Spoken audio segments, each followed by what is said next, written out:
Hi guys, it's me Abby and welcome back to my YouTube channel.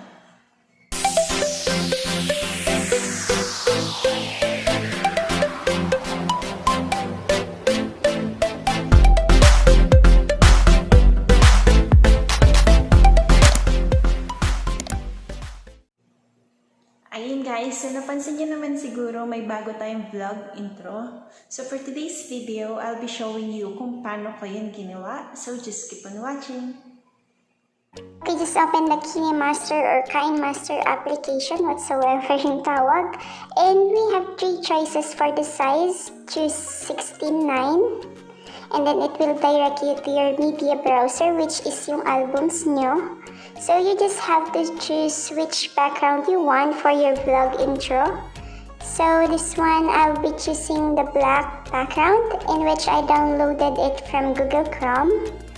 So once you're done, click on the check sign on the upper right corner. And as you can see, there's a watermark or something here. So para matanggal siya, click on the layer of the background and then click this one. And then the equal sign.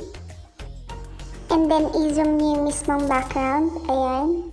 So magiging ganyan siya, hindi na magpapakita yung watermark niya. So click check. And then, it's up to you guys kung gaano kahaba ang gusto nyong magiging vlog intro. So, for me, I'll make it to 15 seconds. Ayan, i-drag nyo lang siya para maging 15 seconds. And yeah, that's it. 15 seconds na siya. Next is click on layer and then media. Okay, so pwede nyong i-add yung kahit anong picture na gusto nyong i-add. So, I'll be adding this neon ring light, which I got it from PixArt. Ayan, ipepesta lang natin siya sa may gilid na part, pero wag masyadong gilid. Okay, so let's go and choose the animation, kung paano siya papasok. Ayan, madaming choices for animation dyan, guys. Let's go with slide down. Okay, ganyan. So, magiging ganyan yung pasok niya. And then, kapag okay na sa inyo yung animation, click nyo ulit yung check. And then, click on the layer ng picture na inad nyo. And of course, ipapantay natin siya sa haba ng background, which is 15 seconds. Ayan. Okay. So, yun, 15 seconds na siya. Next is click yung layer and then i-click yung media para ma-direct kayo ulit sa media browser. So this time, i-add na natin yung picture. And this picture, inedit ko siya gamit din ang PixArt. So I would suggest na edit nyo muna yung mga pictures nyo bago nyo i-edit sa Kinemaster or Kinemaster. So yan, isasakto lang natin siya dun sa may ring light. Ayan. Make sure na sakto siya dun sa loob. Okay. I think okay na siya. So, kayo na po bahala kung paano nyo siya ipapesto. So, let's choose for the animation. Okay, let's just drop. Okay, magiging ganyan siya. And then, pag okay na, click yung check. And then, of course, i-drag natin para humaba din yung exposure ng picture. So, right after yung pagpasok ng circle, isakto natin yung pag-drop ng picture para mag-match sila. So, okay na. And then, the next thing that we will do is the out animation, kung paano siya mag-end. So, let's choose clockwise. So, iset nyo yung animation or out animation, both yung picture tsaka yung ring light into clockwise para magsasabay sila in the end. Ayan, ganyan. Okay, click on layer again and then click on overlay.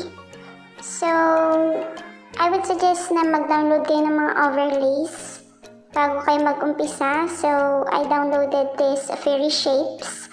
I'll be choosing the circle fire para mag-match siya dun sa unang ring light na inad ko. So, ipapesta ko lang siya yung sakto dun sa may bilog. And magiging ganito na yung itsura niya. So, ganyan na yung pasok ng tatlong object na inad natin. And let's set as well yung animation, out animation into clockwise para sabay-sabay silang tatlo in the end. Yeah. So, perfect. So, next step is we will be adding another overlay. So, click on layer and then overlay. And then this time, let's see. Okay, itong motion elements, let's add. Okay, I'll be adding this circle motion elements.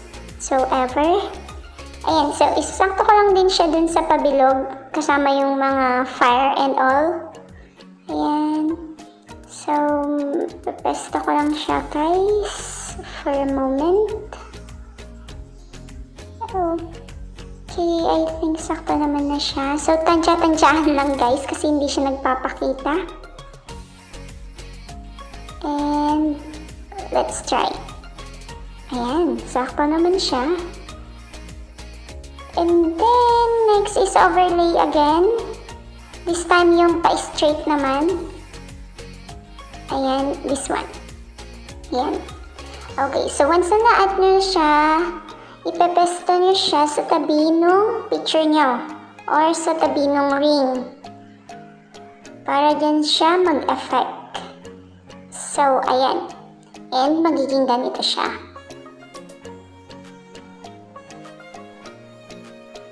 Yun. Okay, so next one, we will add text in which yung pangalan nyo. So, I'll be adding my name. So, ipapesto natin siya dito sa tabi nung ginawa nating circle with picture. Okay. And kung gusto nyo palitan yung fonts, just click here. So, let's go here. I'll be using Cripster as a font. And then, look for text option and then click yung underline para magkaroon siya ng line under the name. Underline nga, diba? So, ayan. So, let's choose the in animation. I'll be using letter by letter. So, magiging ganyan siya. And then, let's review what it looks like. Okay. Ayan, ganyan na siya. So, let's go and choose out animation para sa first name. So, slide right. I'll be using that one. Ganyan na magiging effect niya in the end. Okay. So, ayan na siya. So, we will add another text. So, click on layer and then text. And then, i-add nyo yung last name nyo. So, I'll be adding my last name here. And then, ipepesto nyo siya sa baba ng first name nyo. So, make sure na sakto. Ayan, ganyan. And then, lalagyan natin siya ng animation sa pagpasok. So, look for drop. Yan ang gagamitin natin. And ganyan yung magiging entrance niya or yung pagpasok ng last name. So, let's check. Okay. So, yung magiging out animation niya yung slide left since slide right na yung first name. So, this time, itadrag mo yung exposure ng first name hanggang sa dulo.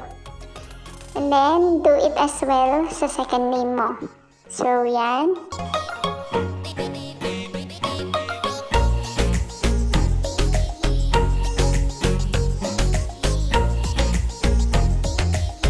So, if you want to change yung kulay ng mga text, just click on that square sa side.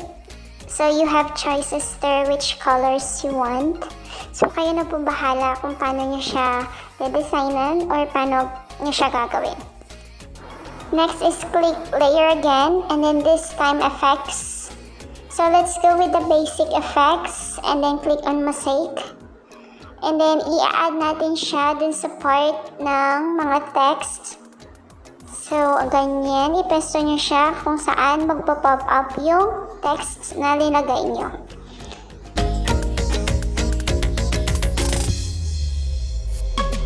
Pagkatapos, click layer again and then click effects again.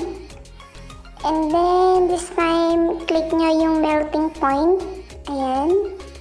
So, add it after nung mosaic na effect. So, ganun din, ipepesto nyo siya sa mismong pangalan nyo. Click layer ulit. And then, overlay. And then, click on modern text background. So, kung wala kayo nito, please download it sa assets ng Kinemaster or Kinemaster. So, ayan, ipepesto natin siya sa lower part, sa may gilid. So, dyan natin ilalagay yung subscribe na word. Kapag napesto na siya, click on layer again and then click text. And then, i-type niyo yung word na subscribe. Ayan. And then, make sure na i-fit niyo siya dun sa background ng text. So, change color into black. Ayan, dyan niyo siya pepesto.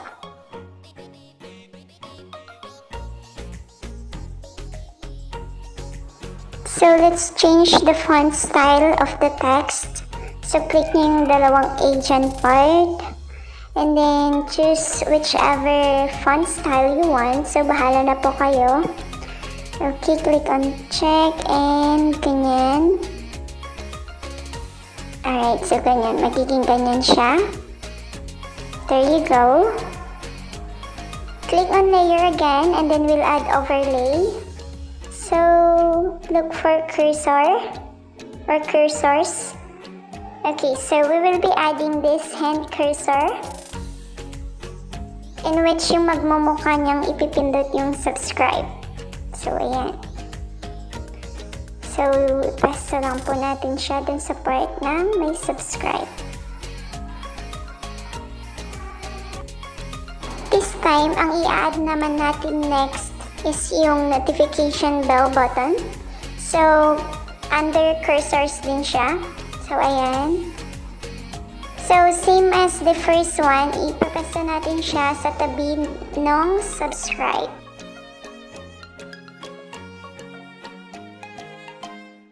So, isaset natin yung out animation to slide down. Okay. So, pare-pareho. First is yung cursor dun sa subscribe. Next is the notification bell. And as well as yung background nung subscribe. So, lahat yun slide down po yung magiging out animation niya. So, last thing we need to do is to add music. So, just click on audio and then it will direct you to your musics or any downloaded sounds. So, let me check which one. So, I'll be using this Hello Summer as the background music for my vlog intro. So, just add it. Click the plus button para ma-add siya mismo din sa video. And that's it. We're all done. That's it guys, thank you for watching and I do hope you give this video a thumbs up and please don't forget to click subscribe and the notification bell button below for you to be updated para sa mga next videos. Goodbye! Mwah.